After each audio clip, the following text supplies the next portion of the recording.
और अब आपको दिखाते हैं माउंट एवरेस्ट का एक वीडियो माउंट एवरेस्ट का नहीं है, उसके चारों तरफ लगे कूड़े के ढेर का है। ये वो तस्वीरें हैं जो सोशल मीडिया पे वायरल हो रही हैं, क्योंकि यहाँ पर दिख रहा है कि बेस कैंप के चारों तरफ कूड़े का कितना बड़ा ढेर है। इसमें टेंट्स हैं, जो लोग वहाँ पर माउंटेनियरिंग के लिए जाते हैं वो उसको छोड़कर आए हैं। दरअसल दुनिया की सबसे ऊंची चोटी को फतह करने के लिए हर साल हजारों लोग कोशिश करते हैं, जिनमें कुछ को कामयाबी मिलती है। बहुत सारे लोग मंजिल तक नहीं भी पहुंच पाते, लेकिन ऊंचाई को छूने के लिए बेकरार ये पर्वतारोही पहाड़ को कुछ इस तरह का भी छोड़ दे रहे हैं। हालांकि ज्यादातर लोग इस बात को मानते हैं कि यहाँ पर इस तरह की अपने पीछे इन चीज़ों को छोड़कर नहीं आना चाहिए और वो अपने साथ ले गए तमाम सामान को वापस लाते हैं। लेकिन कई बार ऐसी तस्वीरें भी दिखाई देती हैं, जैसा ये वीडियो वायरल हो रहा है। इनके छोटे कूड़े ने एवरेस्ट को दुनिया का सबसे ऊंचा कचरे का ढेर बना दिया है। एवरेस्ट चढ़ाई से जुड़े एक पोर्टल एवरेस्ट टुडे ने एक वीडियो शेयर कर पर्यावरण की इस अनदेखी पर सवाल खड़े किए हैं। तो ये बहुत अफसोसनाक है कि इससे पर्यावरण का कितना नुकसान होता है और एक ऐसा इलाका जो बहुत ही फ्रेजाइल है, यहाँ का इकोसिस्टम, वहां पर कितना ज्यादा नुकसान हो रहा है इस तरह की लापरवाही से। तो हमारे साथ जुड़ रहे हैं अर्जुन वाजपेयी, जो पर्वतारोही हैं, और अर्जुन वाजपेयी के नाम रिकॉर्ड है दुनिया में सबसे युवा पर्वतारोही होने का, जिन्होंने 8000 मीटर के ऊपर की 6 चोटियों पर फतह पाई है। 2018 में इन्होंने ये कारनामा किया है। अर्जुन वाजपेयी, आपका बहुत स्वागत है। ये वीडियो सामने आए हैं, सोशल मीडिया पे काफ़ी वायरल हैं। आप जब ये तस्वीरें देखते हैं तो बहुत ही दुख होता होगा, क्योंकि बहुत गर्व का पल होता है जब एक ऊंचाई तक पर्वत को फतह करते हैं। कोई भी माउंटेनियर हैं, पर्वतारोही हैं, एक तरह की साधना होती है। लेकिन ये फिक्र होती है कि यहाँ का बहुत ही संवेदनशील पर्यावरण है और यहाँ पर जब कचरे का ढेर नजर आता है तो ये पहाड़ों को बहुत नुकसान पहुंचा सकता है। आप क्या कहेंगे इस पर? Firstly, I still have to see the images जो आपको अभी मिली है.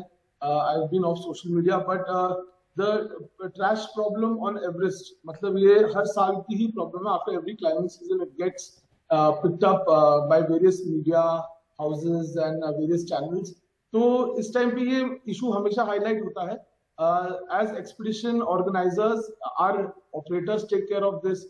As climbers, we also make sure that most of the trash, कुछ भी हम लोग apart from snow, ice and rock, beyond a certain altitude, beyond these 3 things, everything is trash. So whatever we take, we have to make sure that we bring it back. We on expeditions go so beyond our own point, beyond ourselves, that we also carry rest of bags. We don't even leave human waste on the mountain. From electronic waste and no human waste, no food waste. So we usually take care of this.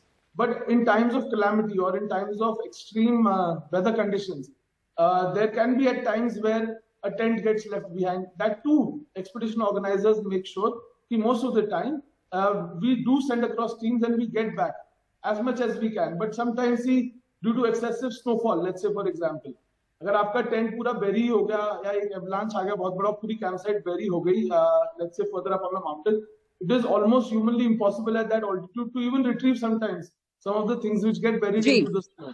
जी। तो किन बातों का ध्यान रखें वो लोग जो पहाड़ों पर जाते हैं, क्योंकि पर्यावरण को बहुत नुकसान पहुंचता है। आप भी बता रहे हैं कि अक्सर ऐसी तस्वीरें सामने आती हैं, तो क्या करें क्या ना करें?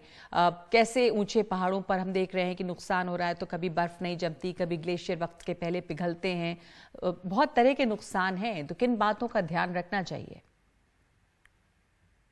जैसे जैसे आप एडवेंचर स्पोर्ट्स एंड माउंटेनियरिंग और भी ज्यादा पॉपुलर होता जा रहा है, हम जैसे हर साल देखते हैं कि सबसे ज्यादा क्लाइंबर्स माउंट एवरेस्ट पे पूरी दुनिया में इंडिया से जाते हैं क्लाइंब करने के लिए। अब तो विद द यू नो लोगों को इसकी अच्छी चीजें सीखते सीखते इसका शौक लगते लगते हम लोगों को थोड़ा सा अवेयरनेस के बारे में भी बातचीत करनी शुरू करनी पड़ेगी.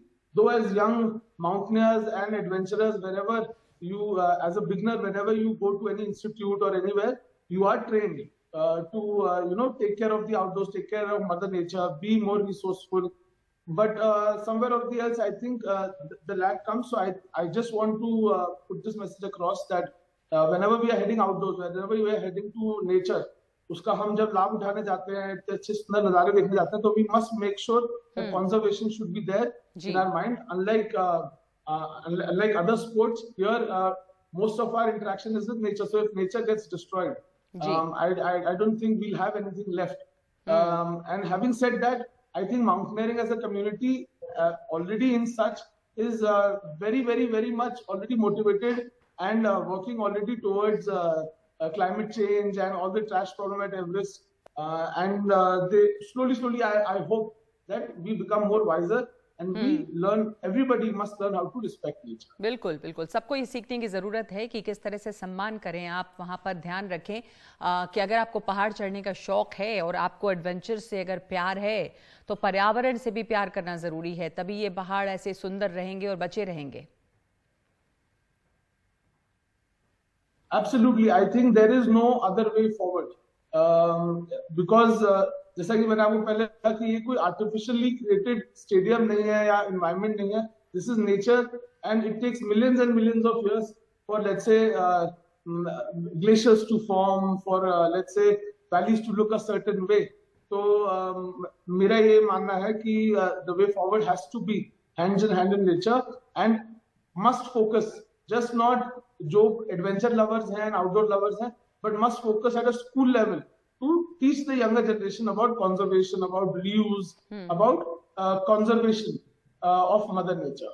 बिल्कुल, किस तरह से हम संरक्षण करें और किस तरह से सहेज कर रखें अपने पहाड़ों को, पर्यावरण को, ये सिखाना बहुत छोटी उम्र से ही बहुत ज़रूरी है। नहीं तो इसी तरह से बदरंग होते रहेंगे हमारे पहाड़। बहुत शुक्रिया आपका अर्जुन वाजपेयी हमारे साथ जुड़ने के लिए।